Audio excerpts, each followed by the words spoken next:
11장 비밀의 발견. 트라우마 기억의 문제점. 이번 장에서는 외상성 기억과 관련된 여러 복잡한 요소를 깊이 있게 탐구하며 줄리안의 사례를 통해 외상 경험의 심리적, 법적, 사회적 의미를 설명합니다. 내용을 살펴보도록 하겠습니다. 줄리안은 어릴 때부터 가톨릭 교회에서 성장했으며 폴 셜리 신부는 그에게 신뢰할 수 있는 인물로 여겨졌습니다. 그는 부모의 이혼과 같은 가족의 정서적 혼란 속에서 성장했으며 이러한 환경이 그의 감정적, 정신적 건강에 영향을 미쳤습니다. 줄리안은 대학 교육을 받지 않았고 집에서 위로를 받기보다는 군대에 자원 입대해 새로운 시작을 하기를 원했습니다. 그러나 군대 내에서 불안과 정신적 고통이 극복할 수 없을 정도로 커졌습니다. 주요 사건은 줄리안이 여자친구와의 대화 중에 시작됩니다. 이 대화는 그에게 과거의 트라우마를 떠올리게 했습니다. 줄리안은 처음에 션리 신부를 좋은 사람으로 기억했으나 대화가 진행될수록 불안과 공포가 커졌고 결국 그는 그 경험이 실제로 일어났음을 깨달았습니다. 이러한 깨달음 이후 그는 심각한 정신적 고통을 겪게 되었고 자신의 감정 상태가 매우 혼란스러운 상황이었습니다. 이런 경험에서 줄리안은 강한 감정적 반응을 보였고 결국 그는 군대에서의 복무를 중단하게 됩니다.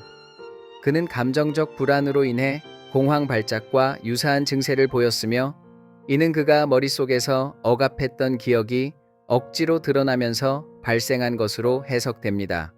줄리안은 자신의 신념이나 정체성을 위협받는 동시에 안전한 환경인 줄 알았던 군대에서 극도의 불안을 느끼게 된 것입니다. 심리학적으로 외상성 기억은 우리가 통상적으로 기억하는 방식과 크게 다릅니다. 일반적인 기억은 여러 감각 경험과 감정에 따라 형성되며 시간이 지나면서 수정됩니다. 하지만 외상성 기억은 매우 강렬한 감정적 경험과 연결되어 있으며 불안정하고 단편적인 형태로 저장됩니다. 외상성 사건이 발생할 때 뇌의 부서 특히 편도체와 해마의 기능이 변화하여 내용이 명확하게 저장되지 않고 대신 감정이나 감각의 조각들로 남게 됩니다. 이 과정에서 기억은 감정과 고통의 찰나로 남아 다른 기억과 통합되기보다는 분리된 상태에서 다시 떠오르게 됩니다. 19세기 후반 여러 정신의학자들이 외상성 기억과 관련하여 연구를 시작했고 이 시기가 외상성 기억을 이해하는 데 큰 기초가 되었습니다. 저명한 의사인 장 마르탱 샤르코와 피에르 자네는 외상과 히스테리라는 주제를 연결하여 연구했습니다. 그들은 외상이 개인의 신체적, 정서적 증상에 미치는 영향을 조사했으며 이러한 연구 결과는 오늘날 PTSD의 이해로 이어졌습니다. 자네는 외상 후 개인이 자신의 기억을 통합하는 데에 어려움을 겪는다고 주장했습니다. 그는 이러한 기억이 정신적 고통의 원인이 되며 무의식적으로 그 경험을 반복하게 만든다고 보았고 그 결과 사람들은 특정 경향이나 행동을 무의식적으로 반복하는 경향이 생긴다고 밝혔습니다. 줄리안의 사례는 외상성 기억이 법정에서 어떻게 논의되는지를 보여주는 중요한 사안입니다. 그는 외상적 사건에 대한 기억을 재현하게 되었고 당시 법원에서는 이러한 기억의 신뢰성에 대해 논란이 일었습니다.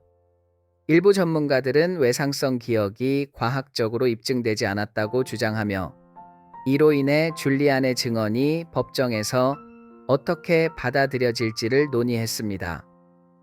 결국 줄리안은 셜리 신부가 아동을 성적 학대한 혐의에 대한 법정에서 주요 증인으로 등장하게 되었고 줄리안은 2005년 법정에서 증언하며 그의 외상적 기억이 사건의 중요한 증거가 되었습니다.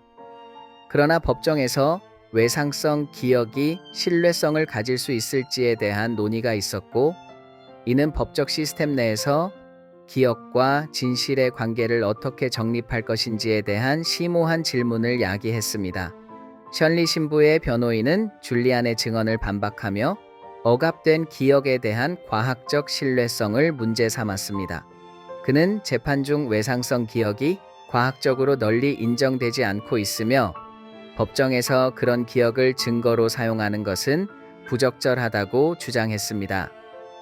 이는 과거에 여러 전문가들이 주장한 제압된 기억, 이론과 관련된 문제가 법원의 판결에 영향을 미쳤다는 것을 의미합니다. 역사적으로 외상성 기억에 대한 연구는 심리학과 정신의학의 발전에 중요한 역할을 해왔습니다. 초기 연구자들은 외상 후 사람이 겪는 심리적 반응과 증상을 탐구하며 트라우마가 기억에 미치는 영향에 대해 논의했습니다. 예를 들어 19세기 말에서 20세기 초에 걸쳐 많은 연구자들이 아동 성폭행과 같은 충격적인 사건과 관련된 기억이 어떻게 형성되고 보존되는지를 조사했습니다.